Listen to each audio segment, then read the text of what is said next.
This guy just got discharged from the military. His girlfriend had been waiting all this time just to finally see him, but yeah, right. This guy clearly knows his priorities. The guy barely even glanced at her, making a beeline straight for his room because waiting for him there was a brand new virtual reality gaming pod. Before enlisting, he was the #1 player in an insanely difficult game that eventually got shut down. But now a similar new title has just been released, and he couldn't wait to dive in. Stepping into the game world, the character creation interface appeared. He quickly chose a cool middle-part hairstyle and named himself Kaiser. Next, he was transported to a desolate battlefield filled with death for the new player tutorial. The VR graphics were insane, but first he needed a weapon. Kaiser chose a sword and met Charlie the Knight Captain. The captain was leading a group of mercenaries to face the enemy. The situation was dire, and Charlie feared the worst would happen if they didn't stop the monsters immediately. They were faced with a rain of arrows and beast warriors, but before the knight could even finish his sentence, Kaiser charged straight in and crushed every creature in sight even though he was new to this game. He still had more than enough skill to toy with the wretched hyena-faced monsters and send them to their graves. All this time he'd been worried his skills had gotten rusty, but now his body just felt lighter and more agile than ever. The Knight Captain praised him profusely, unlocking the game's affinity system, just like in the previous game. The captain trusted him so much that he wouldn't even care if Kaiser committed a crime. Thanks to this, he received the Maximum Affinity title. Next, they had to eliminate a dark sorcerer. When more monsters suddenly snuck into the castle, Charlie decided to stay behind to block their path and told the hero to go on and stop the summoner, entrusting the entire future to him. Even Kaiser was surprised to see this knight rushing off to fight Small Fry when this NPC was supposed to be helping the player fight the boss. His behavior should have changed based on the player's actions, but something was lurking on the other side of this door. It was so evil that the system even issued a warning. Kaiser immediately realized this was a hidden piece, a deliberately concealed mechanic that required unexpected conditions to be met. Despite the danger, he was thrilled to face whatever was ahead. And so the door opened, but instead of a dark sorcerer, a giant creature awaited him. A chained beast, covered in a blazing red aura. The blood-iron demon dragon welcomed its next victim, while Kaiser was sweating bullets having run into a legendary grade boss. Right from the start, this new game had borrowed quite a lot from the previous one, Demlock. One of those inspirations was the tier system ranging from common, rare, heroic to legendary. This tier system also applied to all the bosses at each level, and the toughest among them were the unique monsters with their own distinct names. And, as you might have guessed, this ugly-faced fellow was one of those dragons. A boss with a proper name. It gathered a terrifying amount of power and roared, creating an insane amount of pressure. This immense pressure stunned the player, causing the system to display a series of notifications. They informed him of the dragon's species and the fact that his physical stats were being debuffed. All of his movement-related stats were reduced by 20 to 25%, and at this point our boy was just wondering what kind of grass the game developers were smoking when they put this thing in the game. The only good thing about this overgrown lizard was that it was chained up. Even so, a single swipe from its claws would be enough to get him a one-way ticket to the respawn screen. Kaiser had faced similar situations in Demlock. His opponents were always terrifying bosses that left him with only one option in his hands: kill or be killed.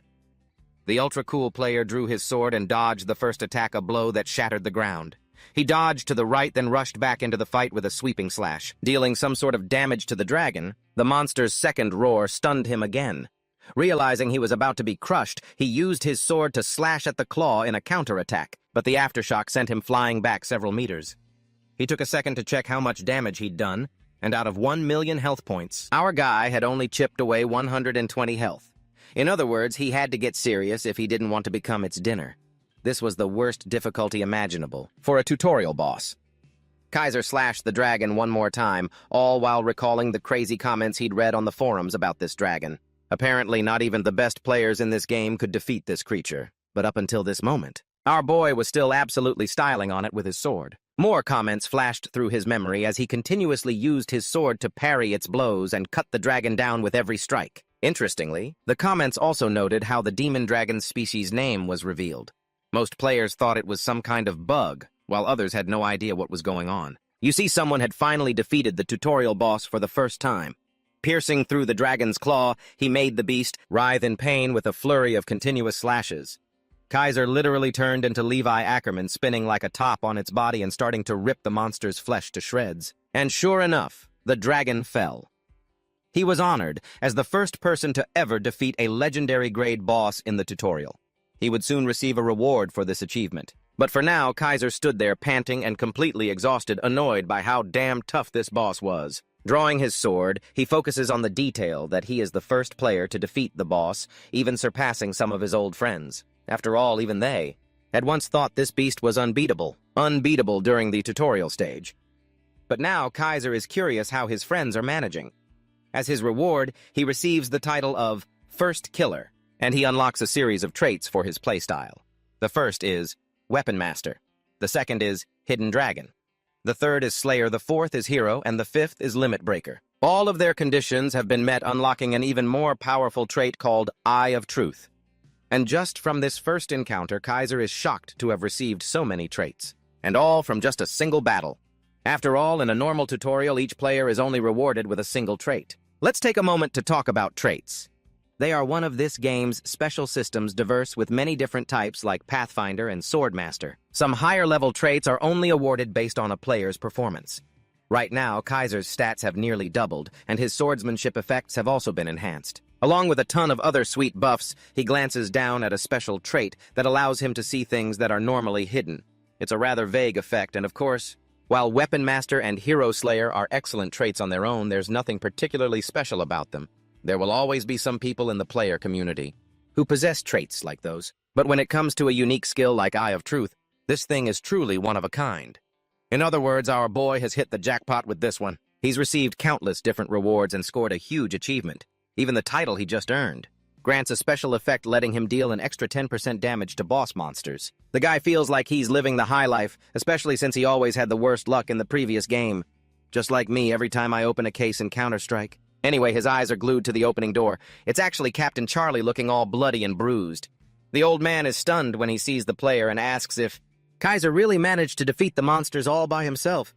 The captain can't understand how this guy isn't even seriously injured, which makes him wonder what kind of god-tier player this is. He decides not to ask any more about Kaiser's background, sharing that heroes are often born in times of extreme chaos.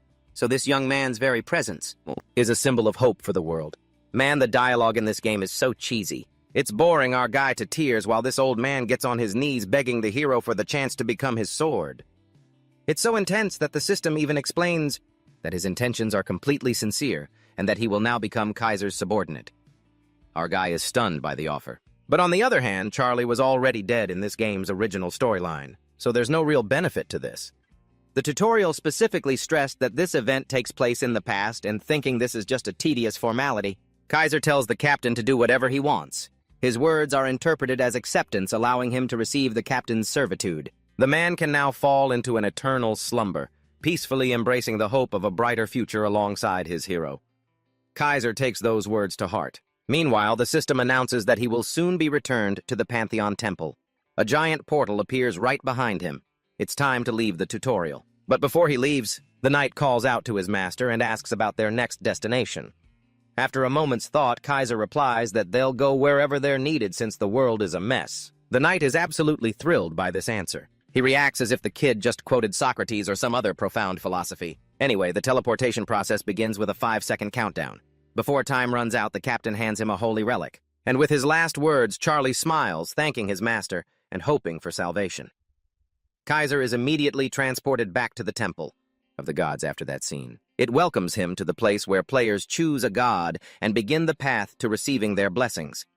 He admires the temple's famous architecture. But to put it bluntly, this place is basically just a normal gacha room. This is the very place that has made countless players laugh or cry depending on their luck, because the gacha god is the one who rules their fortune.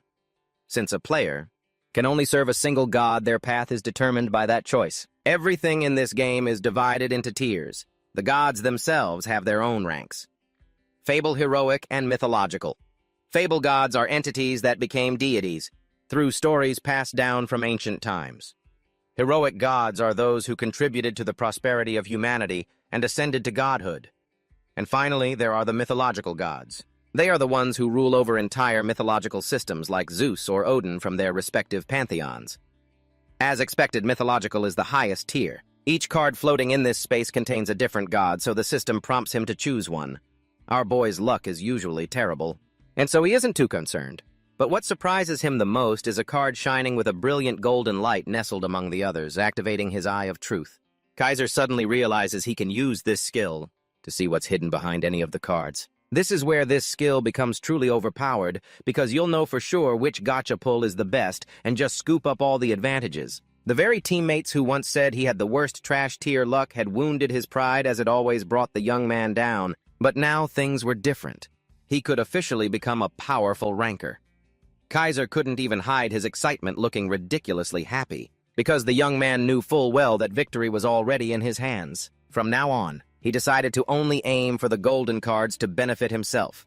He grabbed the first card, which glittered with a golden light, and pulled the one-armed sword god. TR, that was a mythic grade pull. How interesting. But at the same time, the system suddenly displayed a strange notification. It turned out Kaiser didn't meet the conditions to become Tear's apostle, so he was urged to draw another card. The young man cried his eyes out, wondering why the hell in the first place he couldn't become an apostle. Even the mythic god was shocked by this event. This was truly a strange phenomenon. He had never heard of any player encountering something like this. The word vessel kept clinging to his mind, because normally whenever a player was killed by the demon lord's monster, the goddess would grant them an oracle. The only problem was our young man had accidentally obliterated that very monster, so the goddess didn't even bother to show up. In short, the young man was suffering from success. Because he'd killed the tutorial boss, he never received the goddess's blessing. Kaiser checked his system stats and found nothing. The apostle section had completely vanished, only labeling him a low-class adventurer. This made things much tougher for him, forcing him to carefully consider his next move. The young man had basically drawn an Egyptian god card from Yu-Gi-Oh!, but now he couldn't summon it. Every card showed the same notification, causing him to fall to his knees in defeat. Once again, a victim of extreme bad luck. Our boy didn't know what to do next, because even if he deleted this character and started over, he would have to wait a whole 2 months. But then it happened. His eyes glanced to the right and noticed a strange card. A card was radiating a seething red energy. The nature of this card was unique, as he'd never even heard of it. After selecting the hidden card, he drew the forgotten last adventurer, Asia. He perfectly met the conditions to become this man's apostle. Kaiser's world flared red because he knew this situation was incredibly special. It was a hidden piece that no one knew about. After confirming, the system added the adventurer class into his stat sheet, allowing him to receive help from humanity's last warrior. The brilliant red energy surged into his body, awakening a one-of-a-kind ability to use skills without being restricted by any class. That's seriously ridiculously powerful. It even ignores class differences. Our boy can now unleash skills from any class. He could freely gather any useful skill he needed to build his own specialized skill tree. Thanks to the Eye of Truth, he could even deduce the types of skills he would receive. And combining them with the characteristics of a weapon master would only make him even more overpowered. Thanks to this man will become a mighty expert, a master of all things with not a single weakness left. After the class-up process was complete, the system projected that it would transport him to Vegeta in 5 seconds. Kaiser was thrilled and finally had a reason to get truly serious about grinding in a game. He smiled as his future as a ranker was once again reignited.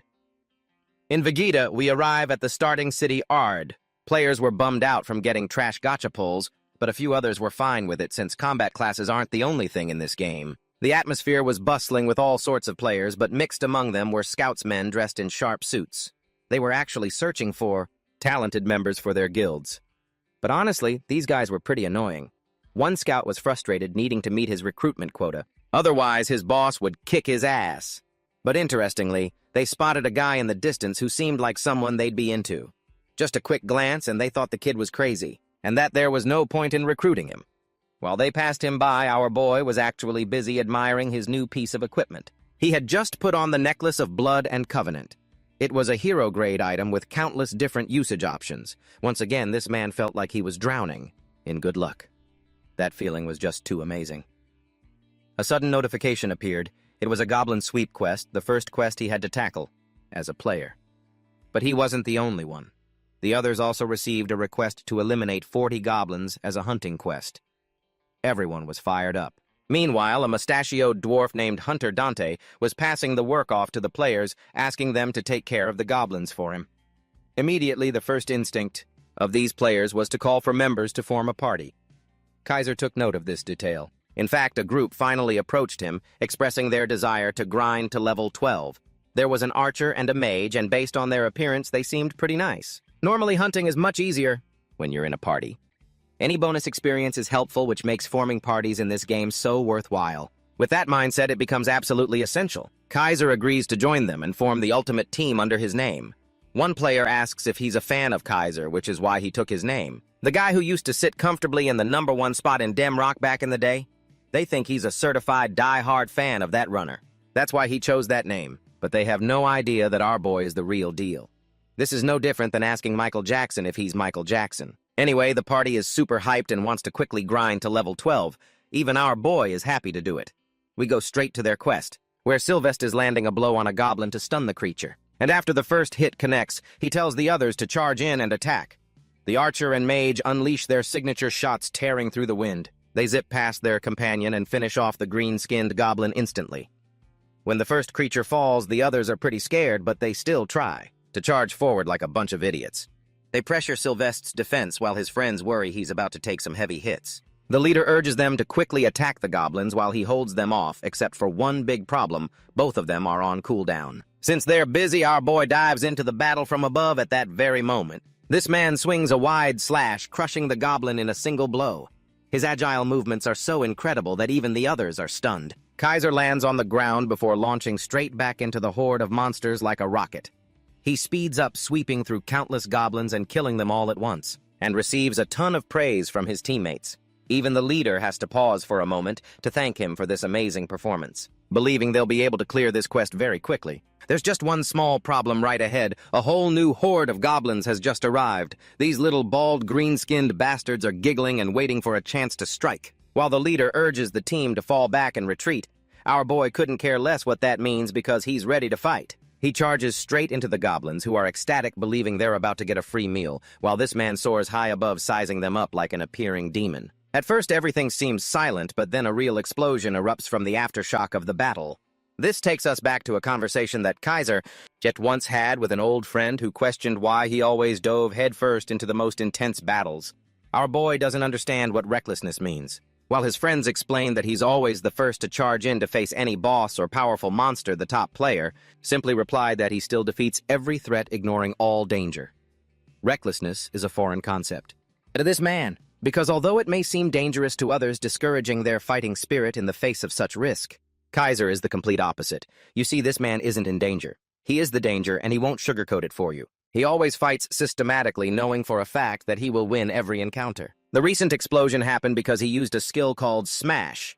Kaiser lands critical hits on the green goblins and not the Spider-Man kind. Only one menacing dark goblin remains.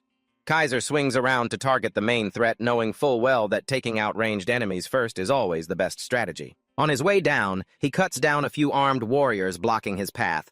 The dark goblin launches a poison attack to slow him down, but this man immediately activates the Overcome trait to break his own limits.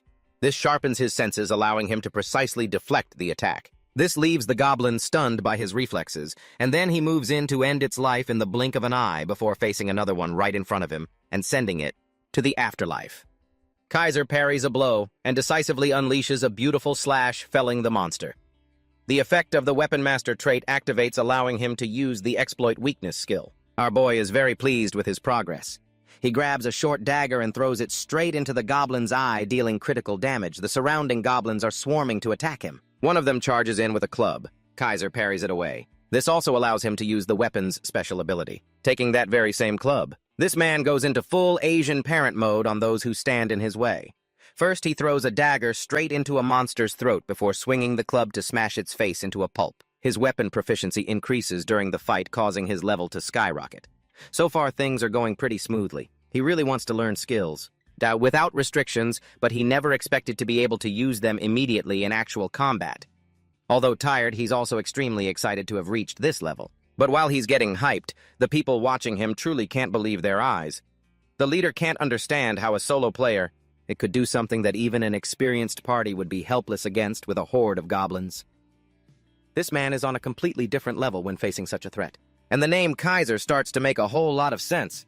Sylvester really wonders if this guy is the man from the old days. But he doesn't want to accept that ridiculous truth. After all, that genius player had vanished from the world for 2 whole years.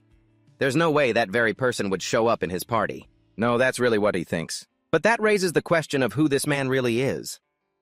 Right now, Kaiser looks just like a fanatic obsessed with his future as a top ranker. Sylvester thought this guy had really gone crazy. Regaining his senses, Kaiser saw the fading corpse and realized that both the dagger and the staff would disappear, since they were part of the enemy. Still, he'd accomplished a lot. He was thrilled to have overcome his weapon limitations. Opening his status window, he checked his level and stats. He had gone up 3 levels from just one hunt. That was more than enough. Although he could use any weapon, Kaiser still loved his sword and planned to put his points into strength and agility. His other stats were already secured. Thanks to his equipment and trait buffs, he was at ease. As he was celebrating, his new friends came over to flatter him for being so good at the game. A super best player, they hailed him as the real deal Kaiser, while the others couldn't understand why. Why would a legendary high-level player restart this game? Still, his skills were top tier, so it wasn't impossible for them to believe it was true. While they were debating, all Kaiser could think to himself was that he really was the real Kaiser. Curiously, they asked if he had drawn a mythic-grade item to have such insane damage. Is that how he had such insane damage? He politely replied that it was thanks to his traits and titles. They were stunned to hear he had gotten such high-quality items and wondered if he intended to become a legitimate top-ranking player. A moment of silence fell over the group until Sylvester suggested they hunt more once their stamina had recovered. The others were ready to fight, and Kaiser didn't mind either. In fact, his party only became more confident and more dependent on his contributions. But through their conversation, all he recalled were the words of his old party. They all wanted him to carry the raid. But he remembered the experience positively and wondered what his old friends were doing. Suddenly, an urgent quest popped up as a subjugate ancient monster quest. The party was asked to kill the mutant goblin, and the quest's no-time limit setting surprised Kaiser. The story then shifts to a cave entrance where the group is standing together. To kill the mutant goblin with no time limit, which surprised Kaiser. The story then shifts to a cave entrance where the group is standing together. They had finally arrived to deal with the mutant goblin and complete the quest. The archer and the mage couldn't stop complaining about how nervous they were feeling. Even though they had all worked their hardest and reached level 9 on their way here without faltering, our hero understood exactly where this anxiety came from, because the dungeon they were about to enter was quite infamous and known by many players as the newbie killer.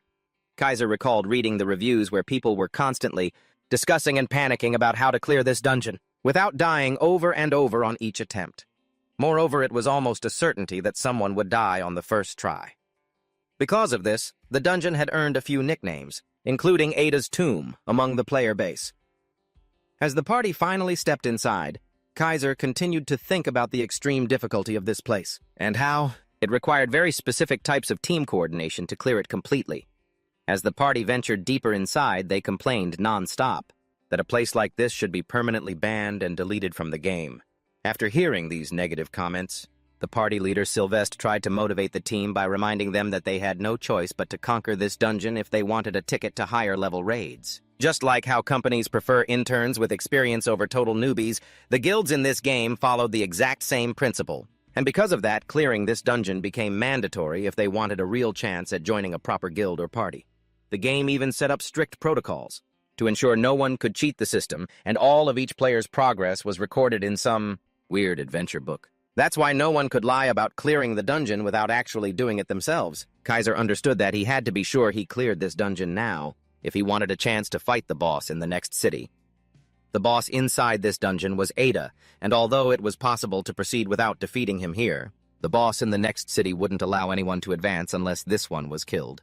Therefore, Kaiser knew he had to prove himself, capable of joining a decent guild. The party soon arrived before a door, and behind it, the infamous Ada awaited them. The game's notification board displayed clearly that no more than 4 people were allowed to enter, and all of them had to be under level 10, a perfect match for their party.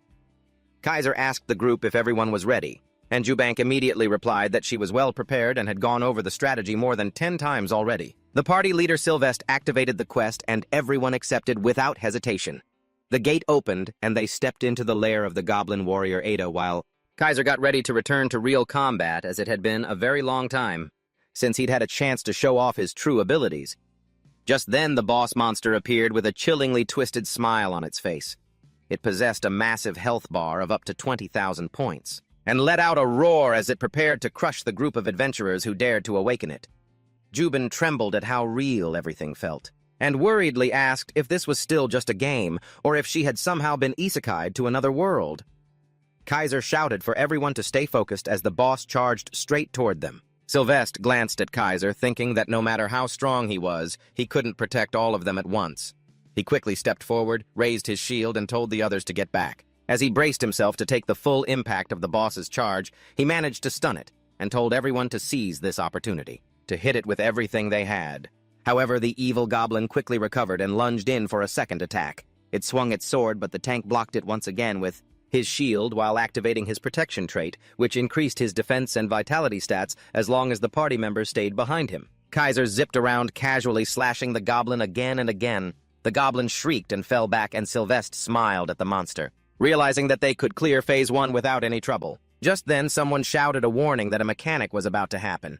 The Guardian couldn't believe his ears because from what he remembered, they had to get the goblin's health down to half to trigger it, to activate that. However, he was startled when he looked at the monster and realized that the condition had already been met. Our hero charged in again and chopped off the goblin's arm. He flashed a bright smile and said that he'd just canceled the mechanic. The story then flashes back to the past where Kaiser was being interviewed. The woman asked him about the secret behind his party's success since they had cleared incredibly difficult bosses and dungeons. Our hero casually replied that all they did was stick to what they were best at. The interviewer recalled the party structure of 4 roles, including a tank, main damage dealer, healer, and support. She mentioned that Kaiser's team seemed to be missing the tank role and asked how they could conduct raids without that position. Kaiser admitted that the tank is a crucial part of any party, especially when it comes to interrupting a boss's mechanics. However, he then revealed, shocking the woman, that he was the one who took on that role himself. Back in the present, Ada roared in pain after its mechanic was interrupted and its arm was severed. Sylvester couldn't believe his eyes, because from what he knew, even top rankers struggled to interrupt the boss's skill chain. Yet here, the team's main damage dealer was performing a miracle, doing something he couldn't, with just a single blow. The vile goblin charged in to attack again, but was once again cut down easily by Kaiser. The excited archer pointed out that the team's main damage dealer was only aiming for critical weak points. Just then, Kaiser interrupted another skill chain, and the boss's HP was now less than a quarter.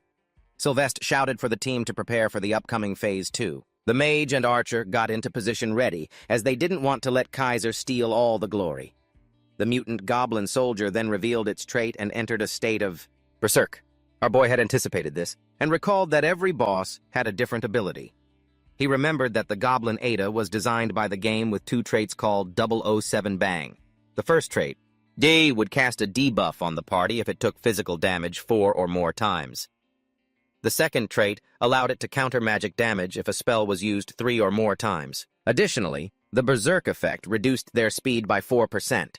The archer grumbled about the debuff, whining that this boss was getting more ridiculously overpowered by the second, even though so far it had barely done anything in this fight. On the other hand, Kaiser was completely immune to these debuffs. His trait allowed him to completely ignore the berserk effect, which made him incredibly excited.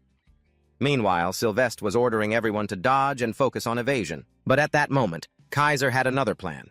He revealed his intention to just cut the monster down and immediately charged forward. Ada swung its sword at him, as if it actually stood a chance. And as expected, our protagonist was just too overwhelming. He sliced through the monster with ease. Meanwhile, the archer and the mage still couldn't understand why. Kaiser wasn't affected by the debuff at all. Even Sylvester no longer thought they would lose this fight. He stared at Kaiser in amazement, silently wondering if this was truly the legendary Kaiser or not. At this point, the 3 of them could only watch as Kaiser continuously slashed the goblin. In the middle of the battle, our hero reached level 10, and his swordsmanship proficiency also rose to level 7. Thanks to that, his sword damage increased by 7%. He dashed toward the goblin to deliver the finishing blow, appearing before it in the blink of an eye and slicing it in half right down the middle. Immediately after, this game system announced that the mutant goblin warrior Ada had been defeated and the dungeon had been cleared. Instead of celebrating, Sylvester was lost in thought, trying to determine if the person standing before them was truly the legendary Kaiser or just a cheap imitation. Hearing this, the other 2 were also completely stunned. Just then, the game system announced that they had broken the record and reached the #1 spot on the clear time rankings. Rewards were given based on contribution level, and as expected, Kaiser topped the team. He received a red commander's coat and a pile of other goblin items, things he probably wouldn't even bother using. Furthermore, he also received the Throne of the Swift title, which increased his speed stat by 10%. Kaiser stood there, proudly shining in the spotlight once again. Looking at the system screen, everyone was incredibly excited about the god-tier items they had just received. The archer and mage started praising our hero to the high heavens, but he just smiled in response. Sylvester then spoke up, looking timid and guilty. He asked him to look at the name on the ranking board. Since Sylvester was the party leader, his name was the one displayed. He apologized for not thinking about changing it. Before they entered the dungeon, Kaiser immediately figured it out and realized that being on the leaderboard, especially in the top spot, must be a really big deal, even with an achievement like that. You could even get the chance to join one of the top 10 guilds, and even though this was just a beginner-level dungeon, they still managed to steal the spotlight from the top player, Annie Hilson. Back with the party, the warrior apologized again and offered to pay to make up for his mistake. Our guy just smiled and immediately forgave them, since this kind of thing happens all the time. The system automatically registers the party leader's name when entering a dungeon, and he never expected to get the top spot. Honestly, he was actually glad, because being the center of attention could be pretty annoying.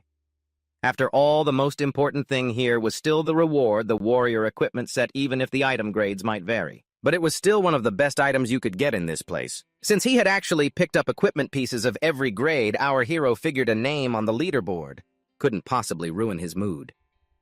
Seeing the smirk on Kaiser's face, the warrior pressed him, asking if everything was really okay. Our hero just brushed it off and told them to relax. The whole team immediately started flattering him for his generosity, but then the system suddenly announced that the dungeon was about to close. Superbest whispered to his archer teammate that at first he thought the rumors about Kaiser were over-exaggerated, but now he completely understood just how great of a person he truly was. Our guy noticed the whole group was still just standing there spacing out, and asked if they wanted to stay in the dungeon permanently. That snapped them out of their thoughts, and they immediately bolted towards the portal. Back in the village, they headed straight for the alchemist in the secluded alley. The group entered the shop and was completely blown away by the lavish interior, a stark contrast to its outside appearance. Kaiser noticed the hooded figure, standing behind the counter, and figured that must be the alchemist Canada. Seeing the guy was in a foul mood, everyone started to get cold feet about the quest. The alchemist started taunting them, asking if they had given up already, and reminded them that he still needed a lot of blood for his research. Our guy then slammed the vial of blood onto the counter, which left the alchemist completely stunned, because it hadn't even been 40 minutes. Seeing the confident expressions on the group's faces, the alchemist suddenly blushed like a shy maiden. The system notified Kaiser that he had received some gold and a silver ring that the alchemist had crafted himself. With that, the quest was completed, and now they could all move to the main continent. Everyone started celebrating wildly as if they had just won the lottery or something. The screen then displayed a new notification that Kaiser had also received a special gift from Canada. He stored it away for later and opened the low-grade skill card reward instead. The screen began to glow with a strange light, and floating cards filled the room. Using his Eye of Truth skill, he realized that most of the cards were pathetically mediocre. Then he examined the charge/skill. It was the same skill he had used back in Demrock. Kaiser recalled that drawing a card would grant a random skill ranging from common to legendary. Just then, a message popped up announcing that the system would be shutting down in a few seconds. This caught our hero completely off guard. He had completely forgotten about the time limit meant to prevent players from getting addicted or starving themselves to death. Kaiser couldn't believe that 10 hours had already passed. Looking at the pile of cards, he quickly scrambled through them while the system began its countdown. The very moment he tapped the screen, the system forcibly shut the game down. Back in the real world, it took him a few seconds to process what just happened. Then he started screaming in frustration as if someone had just kicked him right between the legs. The next morning, he had calmed down after a good night's sleep and decided to get back into the pod. As soon as he logged in, the first thing he did was open the system. Remembering that he'd seen a flash of yellow light, his mood instantly plummeted when he saw the card wasn't legendary, and he thought to himself that his luck must be running out. Then his mind suddenly blanked in astonishment when he saw that instead, he had received the backstab skill. This overpowered skill is the very reason why so many ranged fighters avoid picking fights with assassins no matter how hard they try to maintain their distance. The skill allows an assassin to close the gap in the blink of an eye. Kaiser started laughing like a madman when he realized he had gotten this skill again, even though he wasn't an assassin. If he could get a few more overpowered skills like this, he'd become completely unstoppable. Just then, some random, boastful guy walked by. He was bragging to his girlfriend that he was a pro player. When the two of them noticed the crazed look on our guy's face, the couple was utterly terrified and did a 180 running for it, instantly.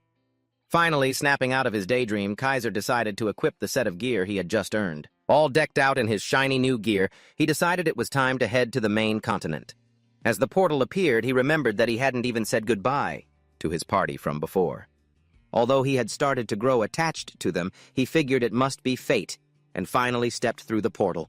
Back to the main plot. All the players who passed the trial were overjoyed as they set foot on the main continent. Unlike the beginners area, which was divided by each country's server, people from all over the world could gather here. The first starting point on their journey was the city of Raven. As our guy stepped into the city, a few knights rode through the gate on horseback, dragging a criminal with them. The system informed him that new locations and classes were now unlocked, but the beginner's protection for him had officially ended. Seeing the welcome messages, Kaiser realized there was a reason this game was number one.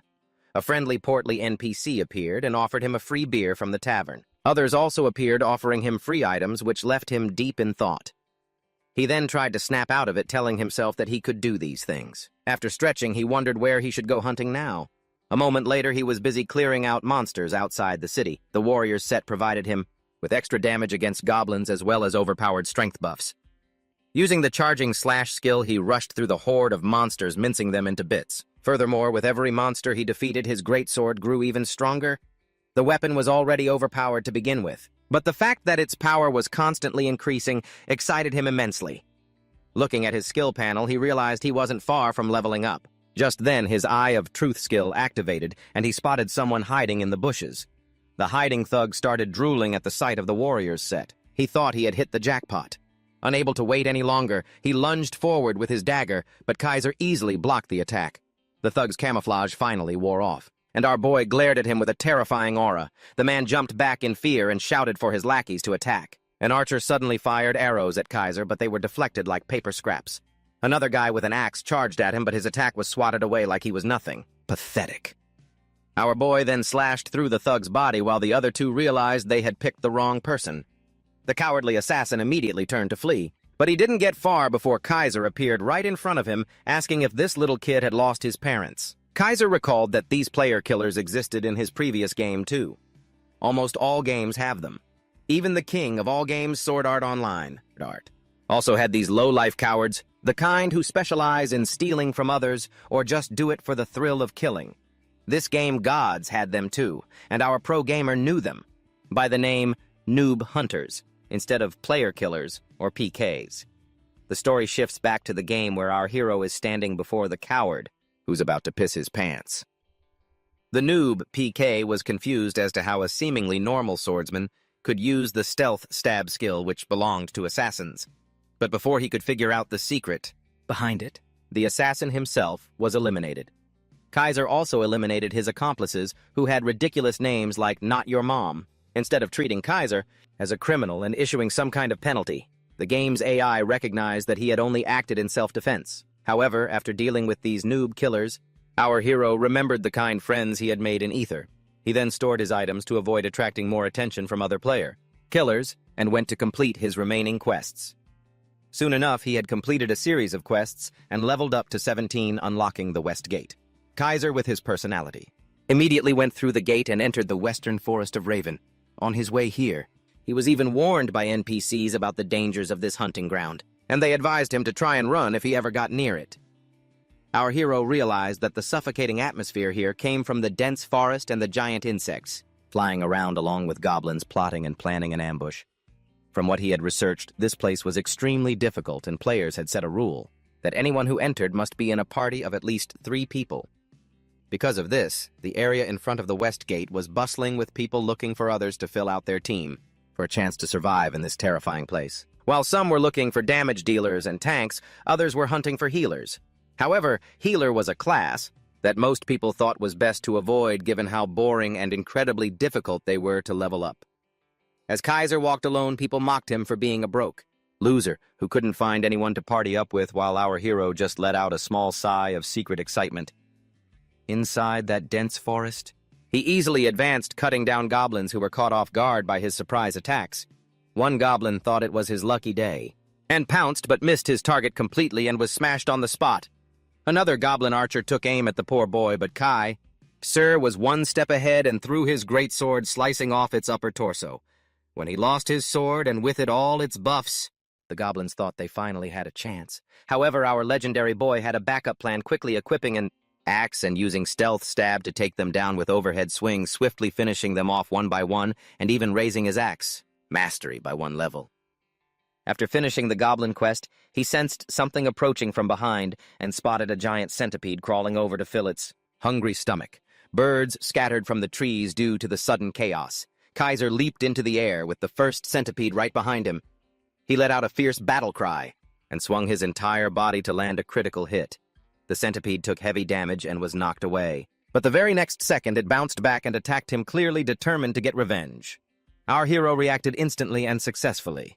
Blocked the attack. At the same time, he summoned a battle axe in his left hand and realized just how hideous this creature looked. Up close, a heavy axe swing shattered the centipede's jaw, and 2 more slashes from his sword were enough to finally claim victory over the monster. Kaiser leveled up, and the status screen showed he had gained 2 levels. He muttered to himself that leveling up was no joke so far. Things had been going pretty smoothly for him. After clearing most of the available quests, his attention turned to a mundane quest among those at the West Gate. The quest required him to find and retrieve a girl's lost pendant, so he geared up and set out, already knowing its location. On the way there, he came across other adventurers. They were all lining up waiting for their turn. Kaiser immediately recognized a tree as the spot where the pendant would appear. Meanwhile, the people in the back grumbled and muttered about how long the line was and how long they'd have to wait. Amidst the whispers, he overheard a conversation about an execution order for troublemakers. The men were arguing. The men were that the killer probably deserved it for having acted so recklessly, and one of them even mentioned that the guy's name was Kaiser. A series of alarm bells went off in our hero's head as he realized something was wrong. The men continued talking, suggesting that our hero had apparently used a backstabbing skill which they felt didn't make much sense. He thought that no one should believe a theory so far-fetched, but the conversation was enough to warn him to keep a low profile for a while. He understood that a swordsman using an assassin's skill was unheard of, and possessing 6 traits was even rarer. The guilds would never sit still and would try to recruit him as soon as they found out. However, there were still psychos who would rather eliminate such a rare talent, especially if they were members of the top guilds from Demrock. Their only rule seemed to be to take or destroy things that were normally out of reach. He plucked the pendant from its spot on the tree and reminded himself that it was still too early for any rash moves. Back near the West Gate, Camilla beamed with happiness upon getting her pendant back and thanked our hero for his help. Kaiser received 1 gold coin, some experience points, and a gift from Camilla. At the same time, he reached level 20 and earned a skill draw ticket as a reward. Camilla mentioned that the pendant was her most treasured possession, but she was still willing to give it to Kaiser as a reward. Our hero thanked her and told her not to lose it again. Camilla thanked him once more, and as she smiled, our hero's maxed-out friendliness skill activated, causing Camilla's affinity for him to skyrocket. This sudden spike surprised even Kaiser as he walked away. He reasoned that it must have increased so much, because she was so young, without missing a beat. He immediately thought about tackling the next quest. It required him to conquer the dungeon outside the West Gate, and since the reward was a skill draw ticket, he absolutely couldn't miss this opportunity. At the same time, he remembered there were 2 dungeons outside the West Gate. One was a high goblin's den, and the other was an ant nest. Considering his warrior stats, he decided to hunt the goblins. However, both dungeons required a party to start the quest. Our hero knew he couldn't yet reveal his true abilities, so he approached the dungeon humbly. All the adventurers were scrambling around, desperately searching everywhere for a level 20 mage. Meanwhile, item collectors and weaponsmiths added their own shouts to the chaos, making the whole area as busy as a bustling market. Our hero was surprised to see crafter-class players gathered at the dungeon, noticing that thieves and the blindly optimistic were the first to be rejected. At the same time, people swarmed the mages like ants, begging them to join their parties. Our hero recalled that the hierarchy in the game was decided by the abilities each character possessed against bug-type monsters. This made mages practically gods in this dungeon. He also came to the sudden realization that swordsmen were basically useless here. But just then, someone called him from behind. He turned and saw a player inviting him to join their group if he was still solo. Kaiser asked if they knew he was just a lowly swordsman, and they admitted they knew all too well. They explained that they were simply raiding the dungeon for a quest, and just needed one more random member to come along. Our hero grew suspicious but decided to play along. He accepted, and the player sent him an invitation through the system screen. A single glance at their stats was all it took for him to understand that these people knew exactly who he was. Flashing back to a few minutes earlier, they had spotted him standing out from the crowd, probably thanks to that flashy red warrior armor. Newbies didn't usually walk around with gear like that. This gave Bastard Shot a sinister idea that fit his name perfectly. The party headed straight into the High Goblin's high-difficulty lair, relying on a few torches to weakly illuminate the dark tunnels. The run began as they easily took down the first Red Goblin Scout. A system message popped up informing them that the leader had noticed their presence. The party leader and the tank postured, showing off their high levels. Our boy was genuinely impressed by their smooth coordination and massive damage output. Soon after the goblin leader, reinforcements arrived to deal with the uninvited guests as a dozen pairs of glowing red eyes flashed in the dark and the walls trembled as a horde of monsters came charging in. Suddenly acting generous, the party asked Kaiser if he wanted to clear this wave of monsters all by himself. They promised to intervene if anything went wrong. The female mage chimed in saying this was the perfect opportunity to test their coordination. That witch swore she'd give him her full support if he got into trouble. Kaiser smelled danger everywhere, but he wasn't the type of coward to back down easily. He charged straight into the goblin horde with a powerful tearing slash. He carved through the crimson monsters as if they were training dummies. The party leader's suspicions were confirmed. Kaiser's veteran combat instincts screamed that he was an expert. That meant he was the very target they were hunting. The deceitful leader told the tank to assess the newbie's skill set. The other guy calmly replied that he was definitely no pushover. Clearly, Kaiser had incredibly sharp evasion instincts and targeted weak points quickly for a greatsword user. Even so, he said there was something off about him. He added that this newbie hadn't yet reached a level where he could defeat a professional assassin like the kid. Assassin 69 acknowledged that Kaiser was very agile for his class, but assassins were on a completely different level with their stealth and poison skills. It was one of the most broken PvP classes. They could even take on 3 opponents at once without breaking a sweat. Sick of the overanalysis, the female mage told them to just relax. Their ultimate goal was to send him to his grave. A few minor details meant nothing. Hearing this, the leader gave the tank the green light to quietly execute their plan. The 3 of them slowly closed in from behind, pretending to move in for support, while Kaiser remained fully aware of his surroundings even as he was chopping down goblins like firewood. His teammates showered him with praise, confidently stating that he could solo the entire dungeon with those sword skills. Our boy flashed a brilliant smile and casually replied that they weren't half bad themselves. The tank continued to flatter him, telling the leader they had found a heavyweight gamer worthy of respect. However, Kaiser wasn't the type to be easily baited by cheap flattery. In his mind, he thought there were only 2 reasons they'd throw him into a monster horde like that. They could be using him as bait, planning to snatch up all the loot after he died, but so far, it seemed they weren't ready to make their move. The leader suggested they press on, not out of kindness, but because he was waiting for the perfect opportunity to eliminate our hero as cleanly as possible. The party wiped out wave after wave of monsters, but for some reason, the female mage kept accidentally shooting at him. The leader angrily yelled at her for her terrible aim, but she shamelessly blamed the goblins for getting in her line of fire. The 3 idiots were already out of breath, thinking Kaiser was just getting bizarrely lucky. Meanwhile, he was truly speechless at how pathetic her aim was, considering he had cleared such perfect openings for her.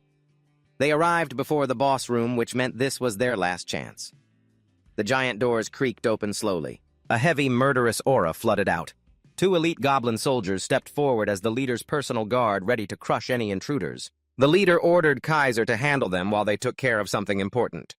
To their surprise, he suddenly vanished, and the elite soldiers turned and marched toward them instead. The tank yelled that the cunning little rat must have seen through their entire scheme. Pointing forward, the female mage screamed at the idiotic tank to focus on the enemy instead of panicking. Hearing that the 2 men desperately held back the goblins and shouted for her to burn them before they were overwhelmed. She began to cast a fireball but stopped abruptly as a giant rock flew straight at her face. She barely dodged it. She froze when she saw the behemoth who threw it. The diabetic goblin leader with a double chin that could rival Donald Trump's stepped out with a room-shaking roar. The tank turned to look at her, snapping at her, asking how long she planned to stand there daydreaming. But the female mage was as pale as if she'd just seen death itself. Kaiser reappeared, politely asking his companions if they happened to be best friends with that assassin kid. Confused and cornered, she blurted out the truth but still tried to reason with him, saying he should at least help them clear the dungeon before settling personal matters. After all, clearing a dungeon like this was nearly impossible without a full party. Kaiser nodded and admitted that from a logical standpoint she was absolutely correct. She let out a sigh of relief, thinking he had come to his senses, until a long blade plunged into her chest, piercing right through where her heart used to be. With that single action, Kaiser made it clear he had no interest in the logical choice. While the other two were busy struggling with the elite goblin soldiers, Kaiser calmly received the reward notification for eliminating an evildoer. He was pleased to see his setup had worked perfectly. The moment the elite soldiers appeared, he had used backstab on a nearby corpse. The assassin skill allowed him to vanish right before their eyes without anyone noticing. Then he simply hid and waited for the trio to get distracted by the fight. The leader glared at him in disbelief, wondering if he had completely lost his mind. Surely he didn't actually intend to get them all killed. Kaiser calmly told him to take a guess at his life's motto, which only enraged the furious man even more as he was in no mood for riddles. He pulled out a dagger he had just picked up and enunciated every word, saying he would never work with backstabbing parasites. The captain's jaw dropped in astonishment. When he realized the dagger used to belong to Assassin 69, but was now firmly in Kaiser's hand, our boy smirked, smugly amused at the sight of the man. Recognizing his friend's tool of the trade, the captain was more than surprised. He was utterly bewildered, wondering why a swordsman would equip a dagger. A dagger in the hands of a greatsword user was about as useful as a monkey with a screwdriver. The captain then shouted, demanding to know how Kaiser planned to solo this dungeon. After eliminating the only two people who could have helped him, the goblin leader's physical damage resistance was absurdly high. There was no way he could chip away its health with that tiny little dagger, even if he swung until his arm broke. Kaiser, however, just shrugged and said his strategy was actually very simple status. Effects like bleed aren't considered physical damage, and that was his golden ticket to an easy victory. The captain started screaming in his face, arguing at the top of his lungs that it was impossible to solo a high-level boss using only a bleed effect, grinning from ear to ear as if holding a secret. That they didn't know about, Kaiser calmly explained that he wasn't using some cheap bleed effect. The very next second, the captain watched him vanish, only to reappear a few feet ahead. Before the guy could even process what had happened, his health bar was plummeting. The stat gap between him and Kaiser was overwhelming. The greater the stat difference, the more devastating his bleed damage became. Both the elite soldier and the captain suddenly started coughing up an alarming amount of blood. Choking and furious, the captain cursed the stupid game design for punishing him just because he had higher stats. The level gap wasn't even that big. They were only 4 levels apart. For the bleed effect to drain this much health, there had to be some other hidden factor. Kaiser quietly admired the results of the skill he had just unleashed with satisfaction. On paper, it was just a perfectly normal level 20 gacha skill. However, what he hadn't expected was a rare condition attached to it, one that allowed the effect to stack. Stacking status effects isn't common in most games, but Kaiser just so happened to have the perfect combination of skill and weapon to double the bleed damage. Completely unable to comprehend this, the captain screamed that he was using hacks. With his last breath, he cursed Kaiser, calling him a filthy, cheating bastard. How ironic coming from a player killer. Named Bastard Shot. Seeing his captain fall, the other man screamed his friend's name in absolute panic. The look on his face said it all. He'd finally realized he'd messed with the wrong ruthless person, and now he was in deep trouble. The plan was supposed to be flawless. Instead, his own comrades were the ones lying cold on the dungeon floor. He realized too late that they were never the hunters. Kaiser had been leading them on from the start, pulling their strings like puppets. By the time the goon realized he needed to run, it was already over. The heavily armored warriors collapsed like sacks of potatoes after a single clean strike from his dagger. The man scrambled to his knees despite the heavy blood loss, but he only managed to cling to life for a few more seconds before kicking the bucket. With that, our boy had eliminated the scheming players along with the elite goblin soldiers. The goblin leader, who had been watching silently from the sidelines, suddenly remembered it was also part of this battle. Seeing its most loyal guards fall, the boss let out a furious roar. Kaiser sighed, remembering he still had one raging fatty to deal with now that he was here. He decided to enjoy the fun a little longer. The boss leaped down from above, trying to crush him with the weight of 100 armored trucks. It hadn't yet activated its physical resistance, so a powerful knee to the face sent the formidable giant tumbling backward in pain and humiliation. It activated its personal defense skill, reducing all incoming physical damage to nearly 0. Without hesitation, Kaiser used his rogue skill again, striking the boss from multiple angles. Just like before, blood sprayed from the goblin leader. Like a punctured water balloon. The creature spun around, its eyes blazing with fury after watching half its health bar evaporate in a single blow. Its eyes met Kaiser's, who had the deadly gaze of a butcher calculating which animal would be next on the grill. The leader's rage vanished in an instant. With a terrified shriek, it turned and fled. For the first time ever, a boss was deserting its own fight. Our boy closed the distance with a backstab skill. As the goblin looked back, thinking it had escaped, it turned its fatty chin forward again, only to realize its executioner was just a few inches from its greasy neck, ready to make pork chops. The goblin leader shrieked in terror as it boarded the express train to hell. The system announced his victory, and he leveled up. He even picked up the leader's disgustingly sweaty belt, but he was happy since he was looking for one anyway. Our hero thought he probably could have landed a spot on the leaderboards here. However, there was no time limit, so he put that thought aside. It bugged him a little, but then he focused on all the juicy rewards here. Picking up the shield, he realized these thugs had spent a fortune on their gear. Even the leader's sword was a top-tier item. Even though that guy lived up to his name, he wouldn't be harming anyone anymore. The moment he picked up a necklace to inspect it, his Truth Eye skill activated and caught something in the distance. At first he wondered if someone was using a skill, invisibility perhaps, but that light seemed far too brilliant for that. As he walked towards it, the system announced that he had discovered a hidden dungeon, which took him completely by surprise. To give some context to the lore, dungeons are divided into many tiers, and among them, the most legendary and rare are called hidden dungeons. Even players of the Explorer class would go bald trying to find them. Their entrances are placed in absurd locations, and on top of that, there are some pretty bizarre special conditions to get inside. Back to our boy, he was shocked by how insane the conditions were for this particular dungeon. A dungeon that usually requires a whole party to clear he had to explore while going solo.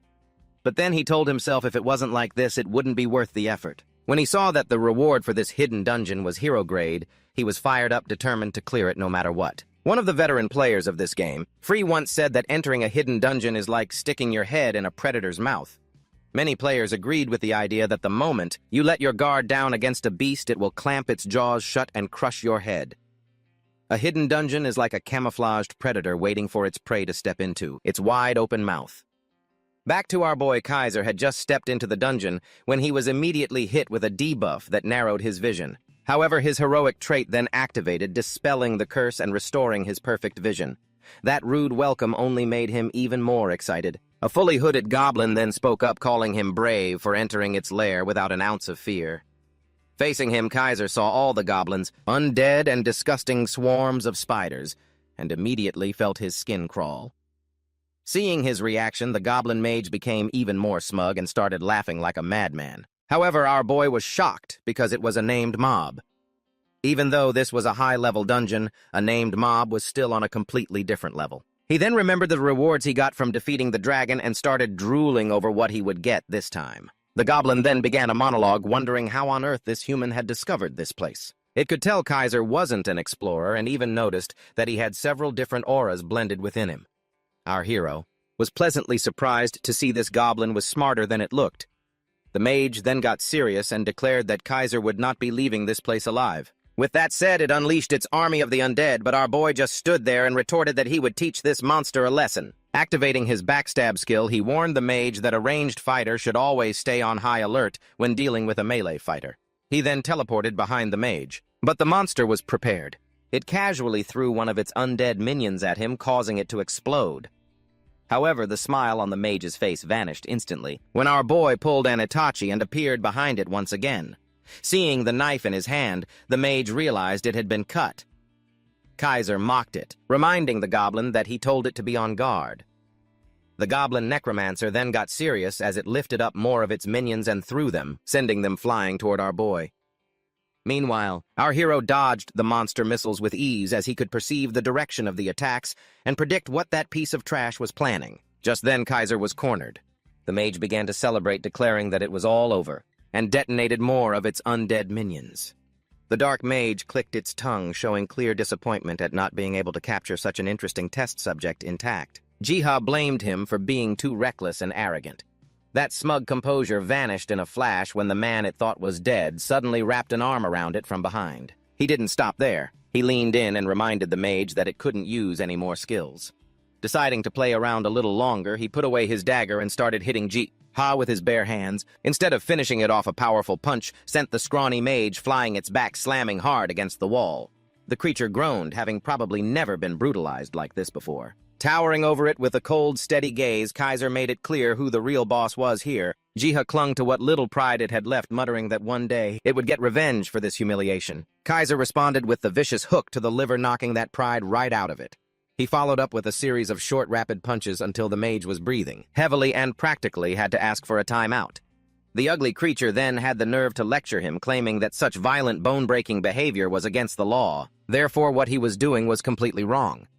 Kaiser could only stare at it, trying to process what kind of god-awful script this boss was programmed with. This coward was nothing like the hero-grade special dungeon boss he was expecting. Aside from that corpse explosion skill, which could one-shot top-tier adventurers, this dark goblin mage seemed way too underwhelming. While Kaiser was lost in thought for a moment, the mage silently reset its broken bones. Then it slid backward, creating distance and making him blink in surprise. Ji-Ha's confidence quickly returned as it loudly proclaimed that the retreat was a strategic, calculated move to make him lower his guard. A sinister smile spread across its face as a black mist born from the mage's unique attribute began to swallow the area around them. Kaiser received a system warning that this attribute would temporarily increase the boss's rank. He wasn't too bothered. In his mind, even if a hero rank loser powers up, they're still a loser. That said, he had no intention of standing by and letting the transformation complete, especially since hero rank monsters and above usually require a full party to defeat. So he charged forward at maximum speed, intending to end this before it could escalate. Besides, before the fight, he had dumped all his final stat points into strength, pushing it past the 100 mark. On top of that, his warrior gear set gave him bonus damage against goblin-type monsters. Combined with the bonus damage against bosses, Ji-Ha Break may have been tough, but against this kind of overwhelming raw damage, its defenses meant nothing. He swung his greatsword down in a decisive strike, and the blade cleaved the goblin mage in two just like that. The secret dungeon has been cleared. It was recorded in his explorer's log that as the first person to conquer it, he received the final hero rank reward. There was also decent loot like the mage's cloak and an orb containing its soul. Then he noticed a strange item labeled, "Vestige of a Forgotten Clan." It had no rank, and even the description was vague, reminding him of the unidentified items that dropped back at Demrock. Shaking that thought off, he turned to the final reward. At first, he thought this unidentified monster card would grant a stat boost, or provide some kind of buff. But when he tapped on it, it revealed a hero rank guardian card that could summon the goblin mage itself to protect the user. Kaiser's excitement died instantly. He had zero interest in having an ugly goblin following him around. He was hoping for something cooler like the dragon or tiger guardians his old teammates used to brag about. Still, he decided to give it a try rather than judge too quickly. But instead of the dark mage Ji-Ha Break, what appeared was a version of him that looked like a Pokemon plushie for collectors. The tiny plushie version blinked in confusion, looking up at the very being it had tried to kill just moments ago. Except now, Kaiser towered over him. Kaiser face-palmed, groaning at the tiny clown that was supposed to be his guardian. The least the developers could do was make it look a little intimidating. Right? The mini dark mage slumped to the floor in clear despair, insulted by the mere thought of serving a filthy human. Its traits weren't promising either. With bully the weak and opportunist as its top two traits, the Guardian started with extremely low loyalty, making the annoying little goblin feel more like a punishment than a reward. Furthermore, the system warned that this little traitor wouldn't hesitate to stab him in the back if it got the chance. Just one look at Ji-Ha's smug expression told Kaiser he absolutely could not let this thing wander around unsupervised. Our hero slowly advanced on the tiny guardian. Seeing the tall human approach with a menacing aura, the little brat spoke up, asking what a filthy human planned to do with a great being like itself. Kaiser just blinked at the sheer audacity of this ugly Pokemon calling its own master filthy. Truly impressive. Ji-Ha quickly fell silent, realizing it had gone too far. Deciding this foolish mage needed immediate correction, Kaiser taught it the true meaning of the word master, through some hands-on training. Soon the sounds of this intense re-education echoed through the cave, and Ji-Ha's loyalty points began to rise with each painful lesson. After that marathon gaming session, our protagonist finally crawled out of his den. He glanced out the window, surprised to see the sun had already set and his stomach was growling furiously. Like any true gamer, he headed downstairs to ask his mom if there was any food for him. Instead, He found his sister sprawled on the sofa, casually devouring the last bag of snacks. He was tempted to call her a failure. But being unemployed himself, he kept quiet for the sake of peace. Flopping onto the sofa beside her, he asked what she was watching. He nearly choked when his sister said she was also playing Azra. Turns out the game was incredibly popular, so everyone was playing it, and she'd already reached level 71. Do-hyun's brain practically short-circuited at the news, because that meant she must have been grinding for ages, but that wasn't the truth. She'd hit that level in 6 months because a friend had carried her the entire way. Curious, he asked if it really took that long. To grind to level 70 by yourself. As blunt as ever, she shot back that the grind would go a lot faster if he went outside and touched grass once in a while instead of locking himself in his gaming capsule for 10 hours a day. He couldn't tell if that was an insult or a compliment. Just then, the live stream switched to a news segment about the Hero Guild. His sister excitedly told him it was the #1 guild, for gamers her age, with a popularity that even rivaled Myelson's. That made no sense to him since the guild wasn't even in the top 10 rankings. As the ridiculously good-looking guildmaster appeared on screen, she enlightened him that the Hero Guild's fame had nothing to do with its accomplishments. It was simply because the guys were incredibly handsome. While his sister practically drooled over the guildmaster Wang Jia, calling it the ultimate guild for female players. Do-hyun just squinted at the screen. Other than his K-pop idol looks, he couldn't see anything worth freaking out over. His sister insisted the guy was handsome and cool, 2 words no girl ever bothered to say to her own brother. Annoyed, Do-hyun thought to himself, that's rich coming from an average-looking girl whose greatest talent is lying on the sofa all night. She then added that the guild's YouTube channel, Taesol, was blowing up thanks to Wang Jia's charisma.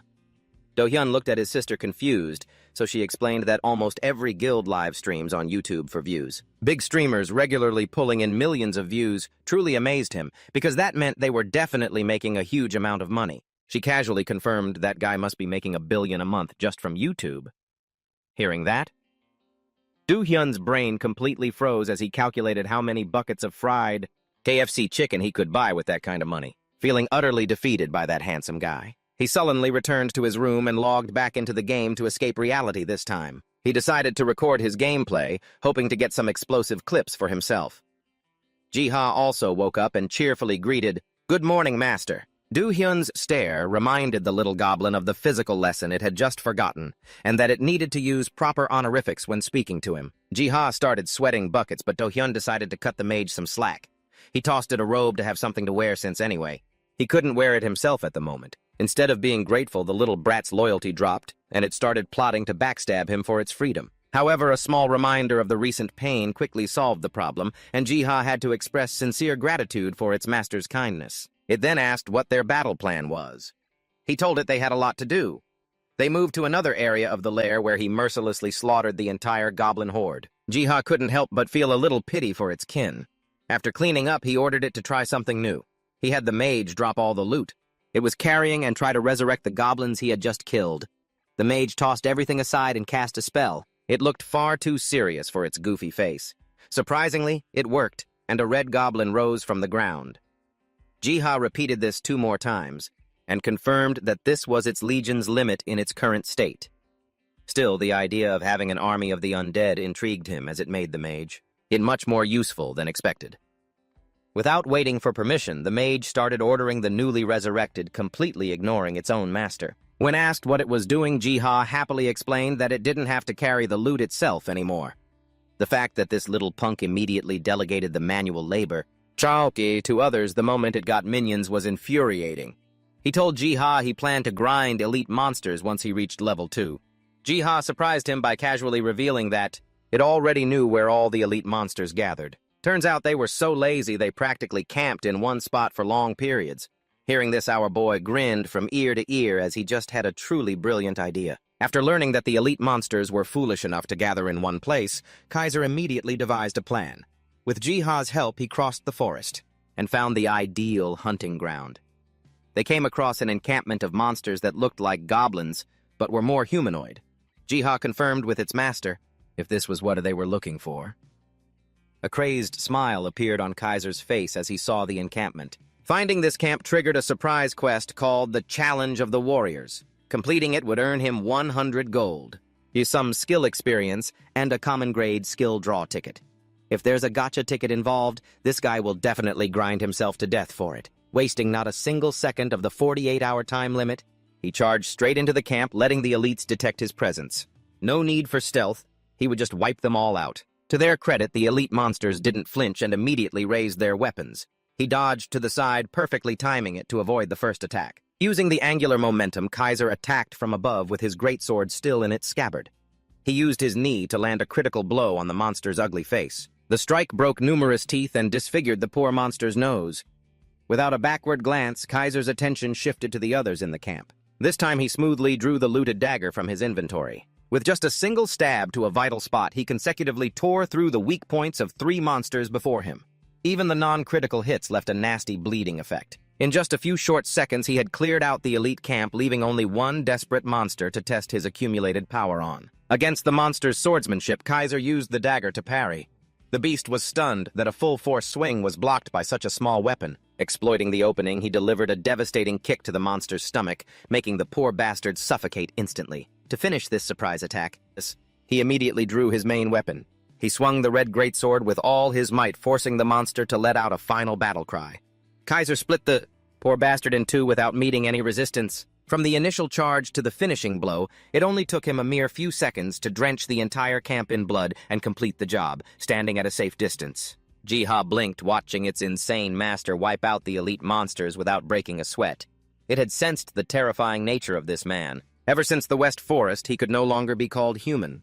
It would be more fitting to call him a demon, or more accurately, the devil incarnate. Kaiser plunged his sword into the ground and expanded his senses.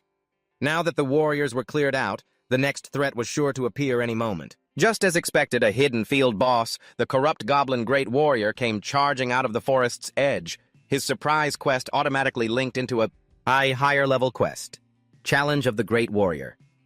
Corrupt was a named elite hidden field boss, a great warrior possessing skills like body enhancement and berserk. A normal player would have probably crapped their pants in fear of this monster. But in Kaiser's eyes, this was just a walking loot bag. He swung his greatsword and charged forward to engage this hidden field boss. Jiha tried to warn him that soloing a field boss of this caliber might be too much, but its master couldn't be bothered by the cold battle axe. Karak was enveloped by a ruthless strike. The moment their weapons clashed, his greatsword would surely have shattered. He had anticipated this. Kaiser avoided a direct confrontation with a terrifying display of swordsmanship. Karak was stunned and confused, unable to end the fight. In just a single blow. Similarly, Jiha's jaw dropped in disbelief. In just a split second before the battle axe could shatter his weapon, Kaiser fluidly changed the angle of his greatsword and avoided losing his precious item. He looked up and shot a taunting glance at the giant goblin. The provocation was extremely effective. Karak swung his axe over his head, fired up for round 2. At a much closer range, Kaiser parried the full force of the goblin's cold weapon. They continued to charge at each other wildly, without using any fancy moves or techniques. Both stood their ground, trading blow for blow. In his more than 100 years of existence, Jiha had never witnessed anything so terrifying. Kaiser wasn't being chopped to pieces or sent flying, thanks to his ability to use the parry skill so perfectly. With pure skill, he effortlessly neutralized every attack before they could deal any damage. As everyone knows, parrying is a powerful but extremely high-risk move. If the timing is off by just a little bit, the strike will fail completely. It's one of the few defensive skills a swordsman can utilize. Most players only use it to suppress common monsters that have predictable attacks. But under the right conditions and with a master-level user, a simple parry is enough to nullify even legendary-grade skills. Due to its pathetically low success rate and complex execution, almost no swordsman dares to use it in actual combat. Fortunately, Kaiser had hit the jackpot with this high-risk, high-reward skill from a low-grade gotcha pull. When the Ruthless Strike skill came off cooldown, Karak unleashed another game-changing axe swing. This time, Kaiser let the field boss bring its axe down on empty ground, then immediately teleported behind the foolish goblin. By the time Karak sensed his opponent closing in on his flank, Kaiser celebrated with an incredibly smug, bastardly smirk. Jiha watched, stunned, as his master easily took down a boss that would normally require countless players to even hunt. With absolute destructive power, a full-force crescent-shaped slash sent the brutish giant's head flying. Hidden field boss. Great goblin warrior. Karak has been defeated. Kaiser has completed the Great Warrior's trial and this achievement. It has been recorded in his adventure log. He was rewarded with 200 gold, a large amount of experience points, and 2 common-grade skill gotcha tickets. Kaiser couldn't give a damn about the other rewards. His eyes were immediately drawn to the gotcha tickets. He celebrated with the excitement of an ancient hominid who had just discovered fire. Every time he witnessed his master perform that hominid dance, Jiha couldn't help but feel second-hand embarrassment. It was clear that in battle he acted like a demon slaughtering everything in his path, but when it came time to draw cards, he turned into the most idiotic-looking bastard on earth. Such is the life of a gambling addict. He immediately pulled out the tickets and clicked the use button at a record-breaking speed. Dopamine flooded his mind as a myriad of potential skills unfolded before his eyes. The first ticket gave him a rare-grade martial arts skill, Rising Dragon Kick. The second ticket pulled a rare-grade support-type skill called Pummel. Getting this buff skill was a massive boost. Pummel is a core skill for the support class. It has a duration of 40 seconds and a cooldown of 40 seconds, giving it 100% uptime plus 40 points of physical attack. It basically turns a normal sword of the same level into a weapon that hits as hard as a greatsword, without any of the drawbacks. He'd really hit the jackpot today. This skill was so perfectly suited for him, it made him want to cry. A DPS who can buff himself is truly the wet dream of any solo player. That Rising Dragon Kick was just the icing on the cake. He had always wanted this skill, for the very simple reason that it looks cool as hell. On top of that, the hidden field boss dropped Karuk's red leather tunic and red leather pants, both of which are heroic-grade equipment. He even got the rare-grade red and blue leather spalders and Karuk's essence ring, a heroic-grade accessory. At last, Kaiser could graduate from his damn goblin set and upgrade to more impressive gear. He equipped the entire red and blue Great Warrior set from Karuk. The equipment set's attributes included a 10% increase in heavy attack range, a 6.5% increase in melee damage, and plus 4 points to all stats. Wearing a two-toned equipment set was definitely an aesthetic upgrade. Jiha spoke up, complimenting his master and admitting that sometimes Kaiser looked truly terrifying.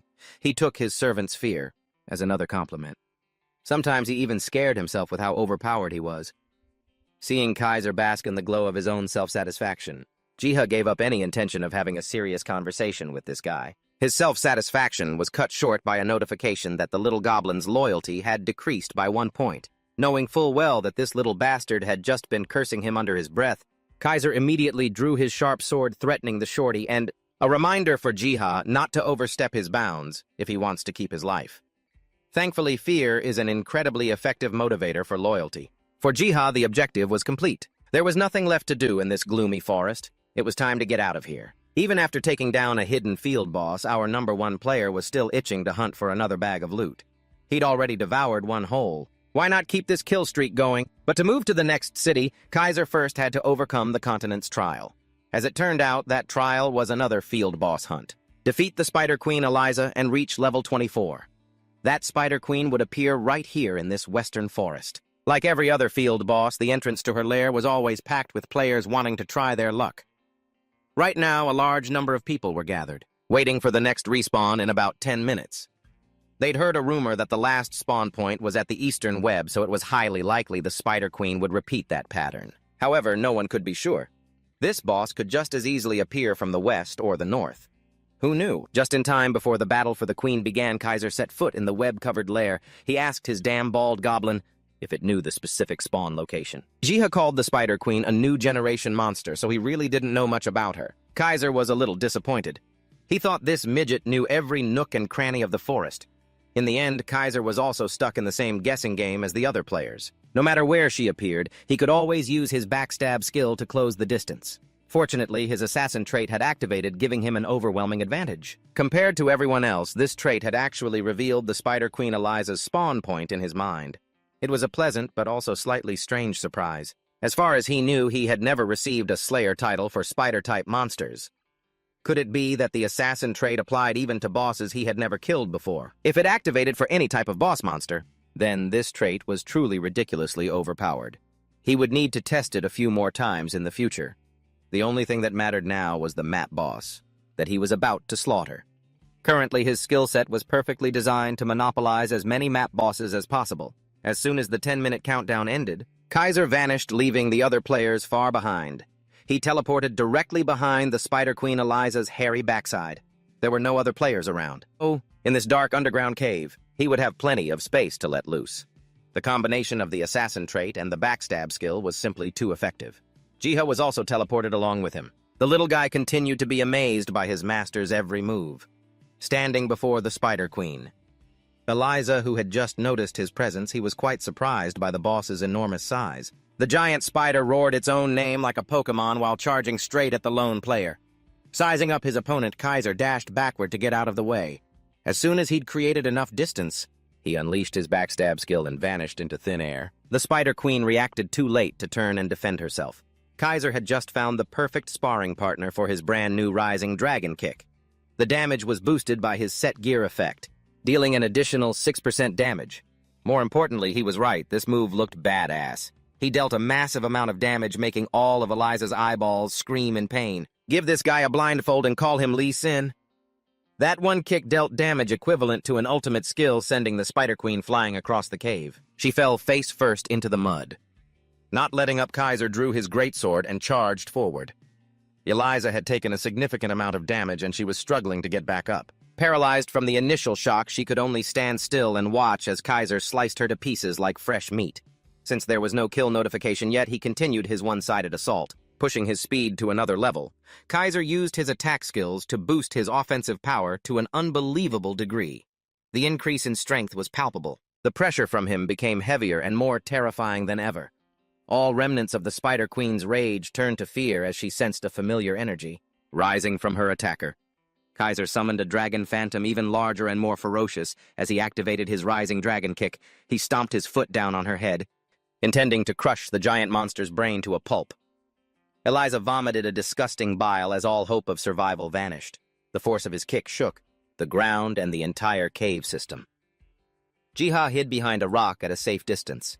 He felt pity for the monsters his master encountered. Barely alive now, the Spider Queen looked up at Kaiser with pleading eyes.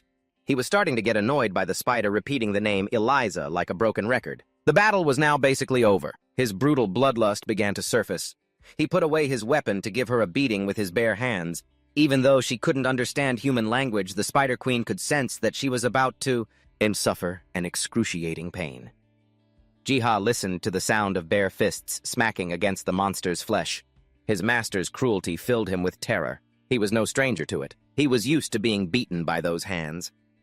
Kaiser's two fists threw dozens of punches per second, slowly draining the spider's HP bar. He heard her continuously scream the name Eliza. Jiha's memories suddenly flooded back. He had heard that name before. The moment he realized, he rushed onto the battlefield and fearfully begged his master to stop. Despite the risk of facing Kaiser's wrath, he pleaded for him to stop punching. Not being a cold-blooded monster, he listened to the goblin's call and stepped aside. Jiha ran to Eliza with teary eyes, trying to shake her and call for her to open her eyes with the little strength she had left. It was all she could do to stare at the short elf. The Spider Queen struggled to recognize him until Jiha pulled down his hood, revealing his bald head, and she instantly remembered who was standing before her. Tears of relief streamed down the giant spider's face. The two of them shared a history that began 150 years ago, back when she was just a tiny, adorable little spider. She had a habit of calling herself Lisa. Jiha had never seen a spider that looked quite like her before. On a whim, he invited the little spider to join him on his travels, and she readily agreed. Lisa stayed by his side through countless long nights of research and experiments. Jiha felt the name Lisa sounded a bit plain, so he added an E to the front of her name. Eliza was so happy to receive a new name from her elf friend. At first, she struggled to pronounce the whole name perfectly, but Jiha decided that from then on, he would call her Eliza. One day, he had to go to a place that was no match for a tiny, defenseless little spider. It was a dangerous place even for him, let alone for his little friend. Before he left, he promised he would be back soon. She waited patiently for her friend, never moving from the spot where he had left her. Eliza stood there for who knows how long, but her friend never came back. Days turned into nights and sunrises to sunsets, yet she persisted. A year passed, and still she waited. 10 decades passed, and still she waited. 100 years flew by, and still she waited endlessly. Eliza never stopped waiting for a day that would never come, for a promise that would never be fulfilled. The wooden house she called home eventually crumbled with the passage of time. Then it collapsed, and little Eliza was forced to head into the western forest. After more than a century of doing nothing but waiting, she made up her mind and traveled to the place where she had first met her friend. She kept repeating the name that Jiha had given her so she would never forget it. 155 years later, Jiha and little Eliza were finally reunited. Their sizes were now reversed, but their affection and memories remained. After hearing the elf's story, the only thing that stuck with Kaiser was that Jiha was just a scumbag who had abandoned Eliza. The bald elf looked up at his master for a moment, then went back to weeping for his long-lost friend. This reunion raised a simple question. Jiha wasn't gone for a year or two. He had vanished for a century and a half. Why? Jiha truly couldn't tell him the reason. It was something he was currently unable to share. Kaiser, however, was not pleased with his vague answer. All the little elf could do was apologize for being unable to reveal certain secrets. Seeing Jiha's sincerity, his master didn't press the issue any further. Now, after hearing the Spider Queen's heartbreaking story, Kaiser didn't know how to proceed. His graduation mission was to eliminate Eliza. He couldn't just ignore a mandatory mission and stall his own advancement. Fortunately, it seemed Eliza had a way to help. Using monster language, she excitedly explained what she knew to Jiha. As soon as he heard her plan, Jiha vehemently rejected the idea. Kaiser wanted to know what the two of them were talking about, so Jiha reluctantly translated. In short, the Spider Queen was telling Jiha to let that human go ahead and stab her.